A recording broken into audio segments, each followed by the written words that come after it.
As I approached my 55th birthday, I was a physical and mental wreck. I had been a lawyer for nearly 30 years, but I had suffered kidney stones and I had developed chronic proctitis. An ex-client was suing me for millions of dollars, and another client owed me $100,000 and refused to pay me, even though I had won his impossible-to-win lawsuit against his own sister. My 25-year relationship with my significant other was no longer working. I desperately needed to change my life. But how? This is the craziest thing I've ever done. That was the thought in my head as I rode in a van from the airport to the hotel.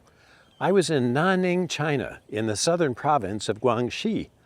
I had signed a contract with Guangxi University to teach for a year. I'd traveled internationally before, quite a lot actually, but all of my travels had been in Europe and a little bit in Canada and Latin America. I had never moved to another country before. This was a whole new experience. But here I was, having told my clients that I was taking a one-year sabbatical and having flown halfway around the world for a whole new experience at trying out a different way of living, of a completely different job, something that I didn't know if I would be any good at, didn't even know if I would like, teaching. I had left behind my structured life in Los Angeles, where I had lived and worked as a lawyer for nearly 30 years, and taken the big plunge to move to a country where I could speak only a little bit of the language, could read almost none of it, knew no one, and only knew what I had read in books about cultural differences. And so I found myself in that van, driving to Guangxi University. This was not at all what I had expected of China. We were driving along an 8-lane highway, which was beautifully landscaped, with flowers and bushes in the median and along both sides. Of course, I couldn't read any of the traffic signs, and the language sounded very strange to my ears. And I was on my way into a city that I knew absolutely nothing about. I had no clear idea of what my life would be like in China. All I knew is that for the next 10 months, I would not be a lawyer. I would be a college professor. Today, I'm riding my Moto Guzzi V7 to my favorite coffee shop, so I'll take you along with me, and along the way, I'll tell you about how I completely changed my life by moving to China for a year.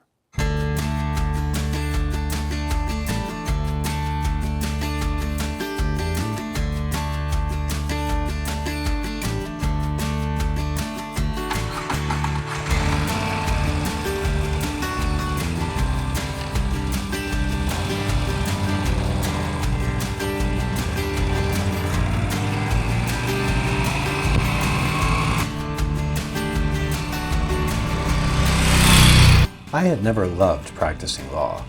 I was pretty good at it and reasonably successful. In the 25 court trials and roughly 100 arbitrations that I handled, I only lost twice, and one of those times was because my client lied to me about a key piece of evidence. But in the previous couple of years of my practice, things had gone off the rails.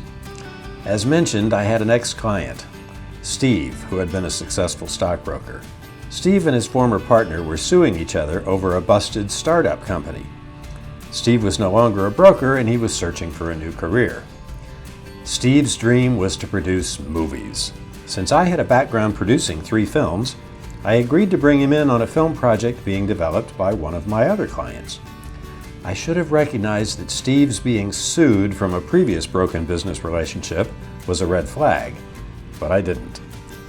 We got the project set up with a good production company, but a few weeks later, the production company dropped it.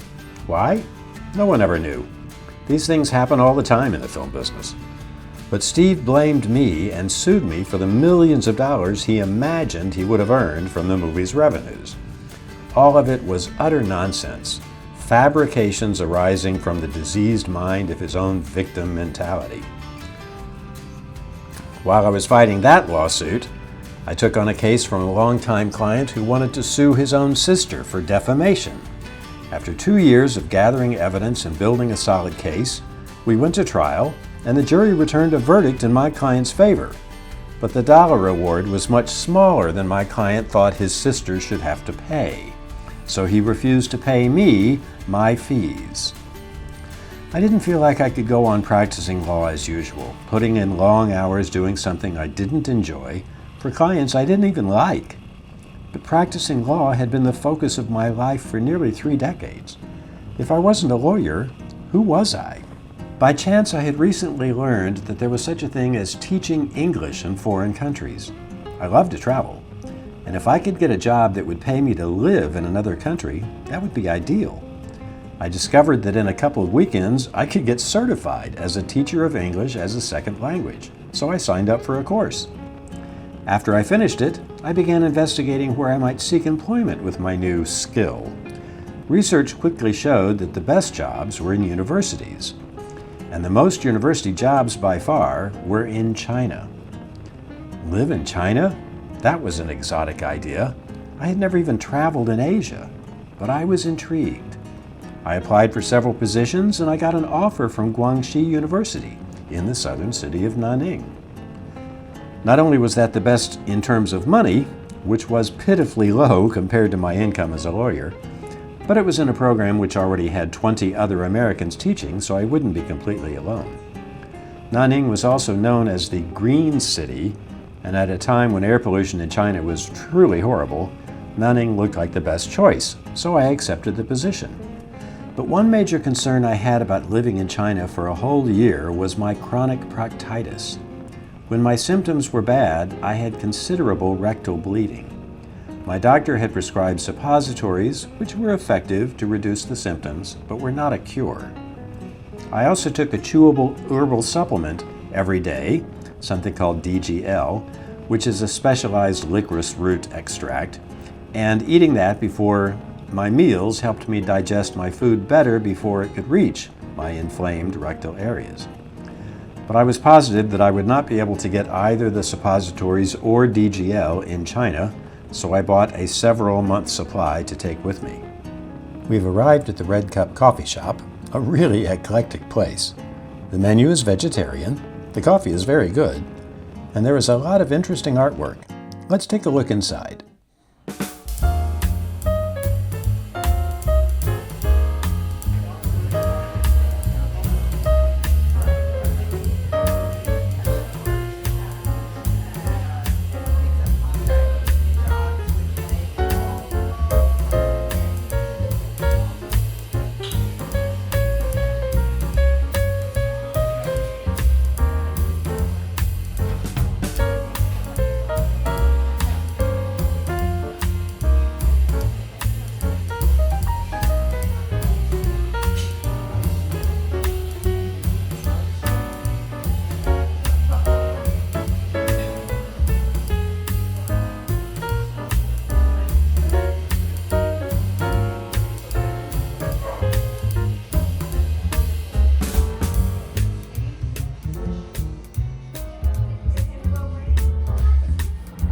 Let me pause for a moment and say that this video is sponsored by absolutely no one.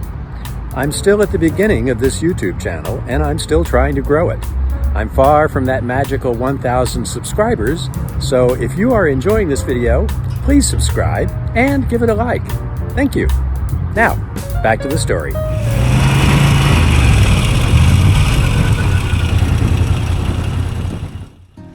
Culture shock is a real thing. My first 2 weeks in China were a whirlwind of new ways of doing things. I had to figure out what to eat and where to eat it. In the grocery store, I couldn't read the packaging of anything, so I was mystified about how to buy things. Even doing something as simple as laundry was a new world. I had a washing machine in my apartment, but no dryer. Dryers are just not a thing in China. At first, I hung my clothes up on the shower bar to dry, but they were drying very slowly. Then I noticed across the way from my apartment a student dorm. And one day I saw that they all had their laundry drying on their balconies, hanging from something near the ceiling. I looked on my balcony and saw 2 long stainless steel rods, each about the girth of a heavy closet pole. Eureka! After that, my clothes hanging on the balcony dried very quickly in the Nanning heat. One important thing I was learning in my new life was how little stuff I actually needed. In my apartment in Los Angeles, I had pictures on every wall. I had tons of kitchen gadgets for every conceivable use. And I had both a Mazda Miata and a Vespa scooter. Because no one walks in Los Angeles, everyone drives. The city is huge and sprawling. And public transportation is terrible. There are buses, but they take forever to get you anywhere, and the subway system was then, and still is, extremely limited and almost never goes where I needed to be. So I had my 2 vehicles. But in Nanning, I had none of that. My walls were devoid of decoration. For transportation, I had my own 2 feet, taxis, and the city buses. But I discovered that I did not miss all my Los Angeles stuff. I ate all my meals out and did not miss cooking. I didn't mind having plain white walls in my apartment. I rather enjoyed not driving. I liked walking everywhere on campus. And when I needed to go downtown, I just took a taxi. It was a much simpler life than the one I had lived in Los Angeles for 30 years, and I liked it. I was enjoying the slower pace. I was breathing easier. On my first day of class, I faced 35 sophomores looking expectantly at me. I wasn't actually teaching English, as it turned out. When the dean of the college found out I was a lawyer, he asked me to teach a special course on American law. So for that first class, I had prepared a lesson about the famous early Supreme Court case of Marbury versus Madison. Immediately, I ran into the Chinese school culture. As I tried to get the students engaged in a discussion, I hit a brick wall. They just sat there staring at me. If I asked a question, they had that deer in the headlights look. Why? Because Chinese students are trained to sit quietly and listen to their teacher's lecture, take notes, and then spout it back at exam time. Classroom discussions are not a thing. They just wanted to sit there while I talked, take notes, and say almost nothing. But that was no fun. How to open them up? I decided that what I needed was a little play acting. I selected some students, 1 to play Marbury, 1 to play John Adams, and 1 to play Thomas Jefferson. I played Chief Justice John Marshall.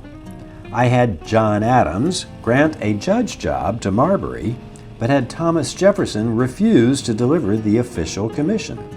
So Marbury had to ask me, in the Supreme Court, to order it delivered to him. Thus, the political problem was staged.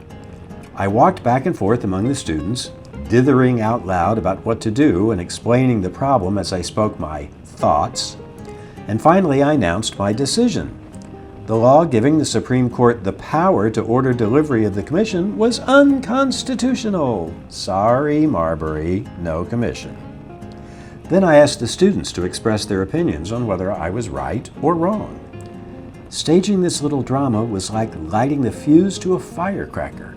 Suddenly, everyone changed from listen and take notes to discussing. Every student had an opinion and wanted to talk about it. And in that moment, as I led those excited students in the discussion, I felt my whole world change. I had never enjoyed a moment like that as a lawyer. An epiphany is an illuminating discovery. That classroom moment was my epiphany. Something inside me lit up, and I saw with clarity that teaching was what I wanted to do, indeed, what I was meant to do. I liked it. I appeared to be good at it. And by teaching, I could truly make a contribution that mattered. I had just gotten started and there was a whole school year to go, but everything was feeling right. I was feeling more harmony in my life, more balance, more self-actualization. After my first month, I was less and less interested in practicing law and more interested in this new teaching thing. After 2 months, an idea formed. Could I turn teaching into a real career? I knew that teaching felt right to me, and for the first time in my life, I was enjoying the process, the work itself, something I never enjoyed while practicing law. And here's the really remarkable thing. I discovered that I no longer had any symptoms of my chronic proctitis. I had no blood and no need for the suppositories.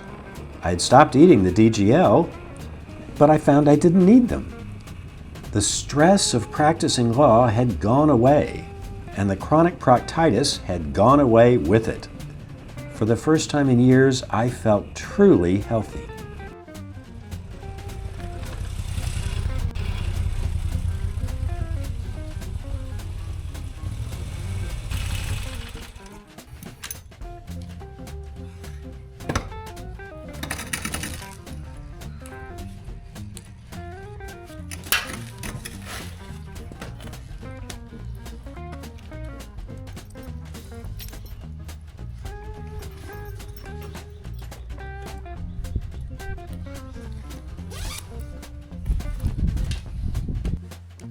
By the end of that school year in Nanning, I knew I would never practice law again.